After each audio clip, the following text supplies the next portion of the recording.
રાજકોટના ઉપલેટામાં વર્ષ 2021માં ભત્રીજીની હત્યાના કેસમાં હત્યા કરનાર કાકી સહિતના લોકોની ધોરાજી સેશન્સ કોર્ટમાં નિર્દોષ છુટકારો થયો છે। તો આરોપી કાકી દ્વારા 10 વર્ષની માસૂમ બાળકીના માથાના ભાગે દસ્તો મારી માસૂમ બાળકીની કરપે હત્યા કરી નાખવાની એવો બનાવ સામે આવ્યો હતો। ત્યારે બનાવ બાદ બાળકીના કાકા અને તેમના પિતા દ્વારા બનાવને સાવરવા માટેનો પ્રયાસ પણ કરવામાં આવ્યો હતો। ત્યારે આ બનાવનું કેસ ધોરાજી સેશન કોર્ટમાં ચાલી જતા સેશન કોર્ટ દ્વારા ત્રણેયને નિર્દોષ છુટકારો આપ્યો હોવાનું સામે આવ્યું છે।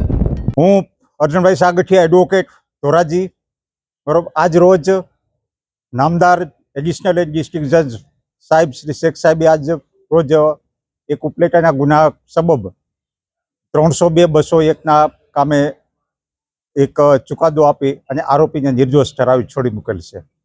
આ કામમાં હકીકત એવી હતી કે જે બનાવ ઉપલેટાનું પાસે બનેલો હતો અને એમાં બાળકીનું અવસાન થયેલું હતું અને એમાં PM પણ નોટ નહોતી અને એક દિવસ લેટ ફરિયાદ થયેલી હતી। આમ તમામ આરોપીઓના પુરાવો જોતા સર્કમસ્ટન્સ એવિડન્સ ઉપરનો આખો કેસ હતો અને જેમાં તમામ સાહિદોના પુરાવા જોઈ અને નામદાર સેશન જજે આરોપીઓને નંબર 1ના વંદનાબેન, 2ના ચેતનભાઈ અને 3ના મયુરભાઈને નિર્દોષ ઠરાવીને છોડી મૂકેલા છે। હું એડવોકેટ અરવિંદ કાપડિયા આજરોજ નામદાર district and sessions court Dhoraji દ્વારા 302/201ના આરોપીઓને નિર્દોષ ઠરાવી છોડી મૂકવાનો ચુકાદો આપવામાં આવ્યો છે।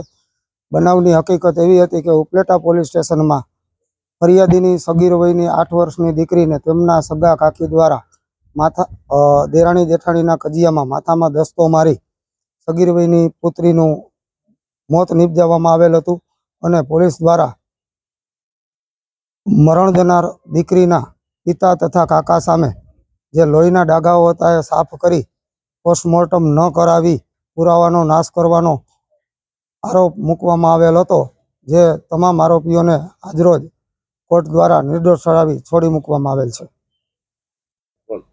આ કામમાં આરોપીઓ તરફે AA સાગઠિયા તથા નંબર 2-3ના તરફે અમો એજી કાપડિયા એડવોકેટ રોકાયેલ હતા।